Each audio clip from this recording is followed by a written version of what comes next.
Deze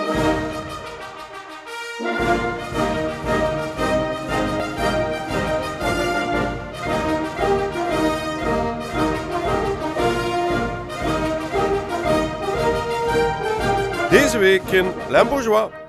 Grote Dali-expositie in Luik en presentatie Connect Limburg in Kessel.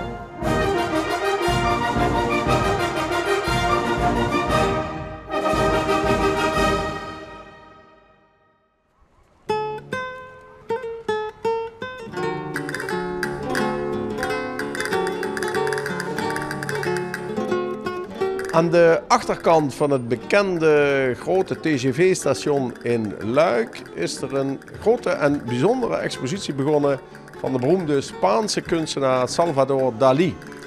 Er zijn hier zo'n 150 originele kunstwerken in een bijzonder decor te zien tot en met eind augustus.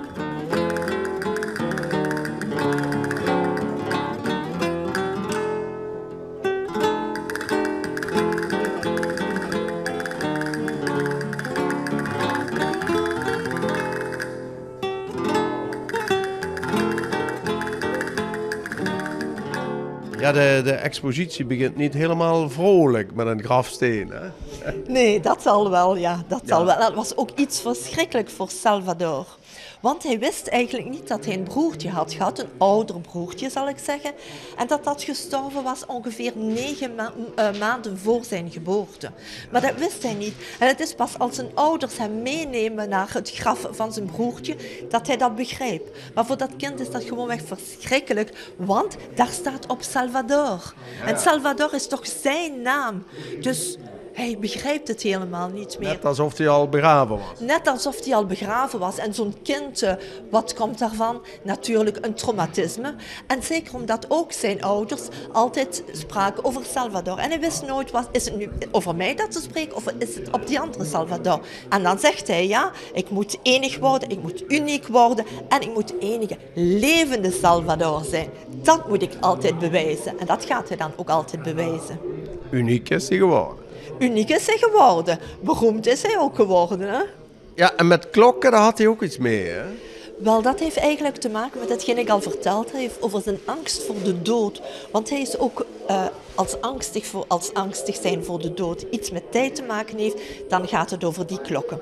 En dan maakt hij eigenlijk wekenklokken. Want hij zegt, het wegtikken van de tijd, dat brengt me steeds korter bij mijn dood. Maar als ik nu eens ga wekenklokken maken, dan gaat de tijd niet meer zo functioneren als hij normaal functioneert. Want dan wordt dat week en dan heb ik eigenlijk meer tijd.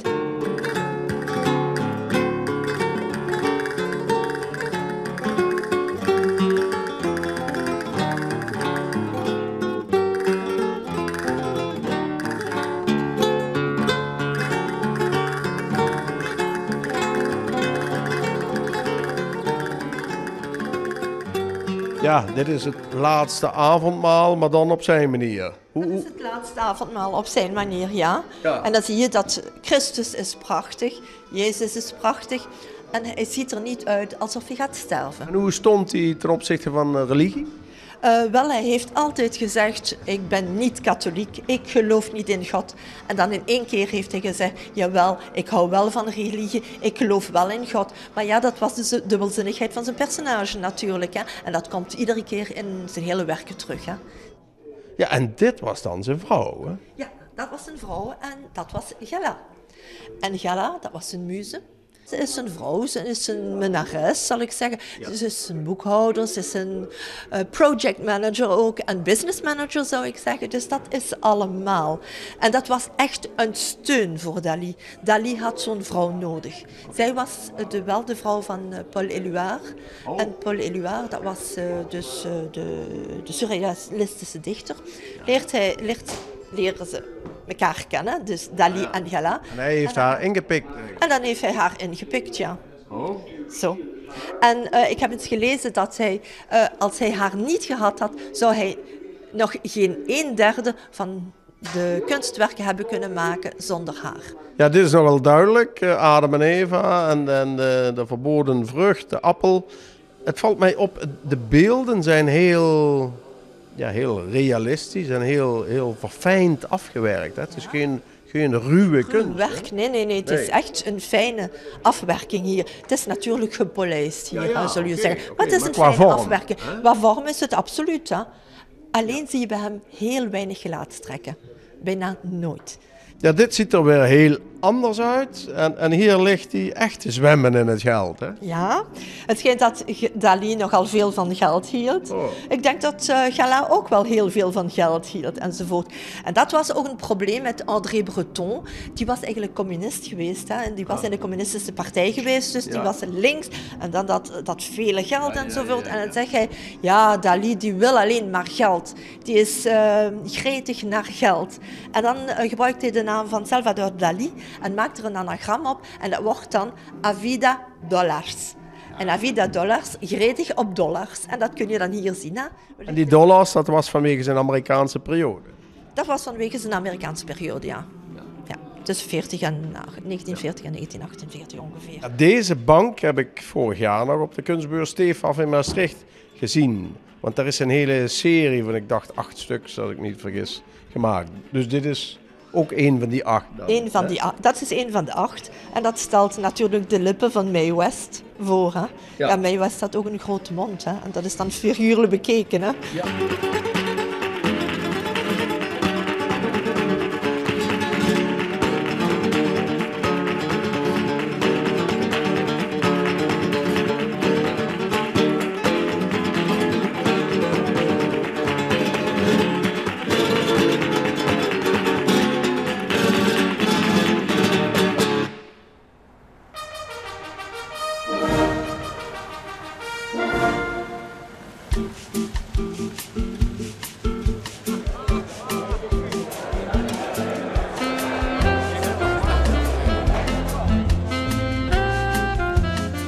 Bij Neptunus in Kessel hield de brandingorganisatie Connect Limburg de jaarlijkse bijeenkomst waarop de resultaten worden getoond van de grensoverschrijdende promotie. Wij zijn er trots op om jullie hier vandaag te mogen ontvangen.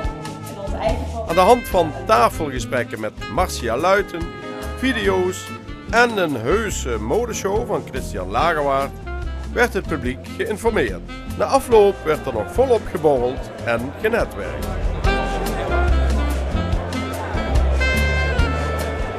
Jullie doen dan de branding van Limburg, zoals dat heet, hè? Ja. Het lijkt me nog niet zo eenvoudig om dan aan te tonen aan degenen die er uiteindelijk investeren, de politiek zeg maar. Ja. Om dan aan te tonen van ja, kijk eens wat we allemaal doen en dat is het resultaat. Ja, het is heel lastig af te meten. Ja. Kijk, uiteindelijk zeggen we tegen elkaar, we vinden het belangrijk dat Limburg gevonden wordt. Ik probeer wel eens te zeggen, we hebben eigenlijk een prachtige winkel met heel veel producten. Maar die ligt in een heel donker steegje waar geen licht brandt. En eigenlijk zijn wij er om ervoor te zorgen dat het licht vaker aangaat. Maar die inhoud van die winkel, die is er gewoon. En als we met elkaar zorgen dat het licht gaat branden, dan worden we weer gevonden.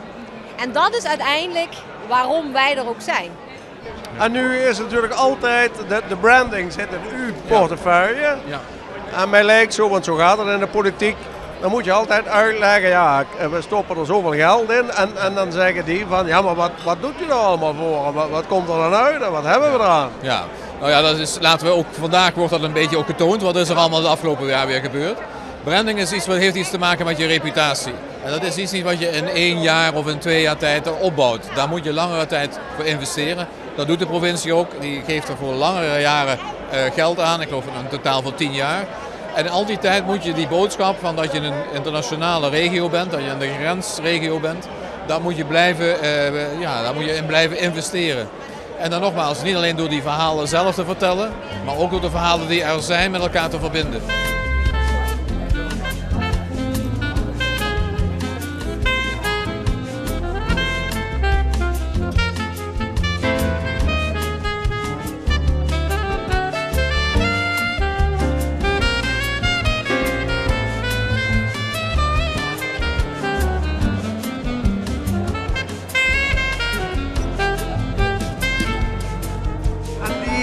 Branding om Limburg nog wat meer internationaal bekend te maken.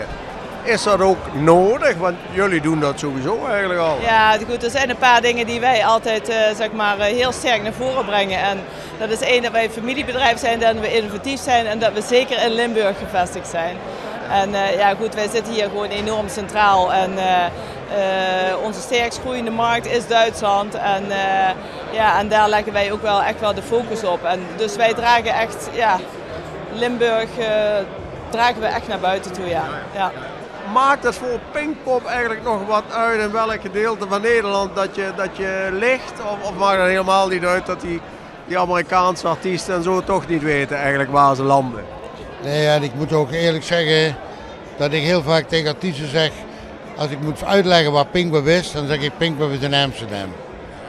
Want voor de Amerikanen is maar één naam die telt, dat is Amsterdam. Daarom ligt er ook Ziggo Dome, daarom ligt er Heineken Music Hall, daarom is dat Arena.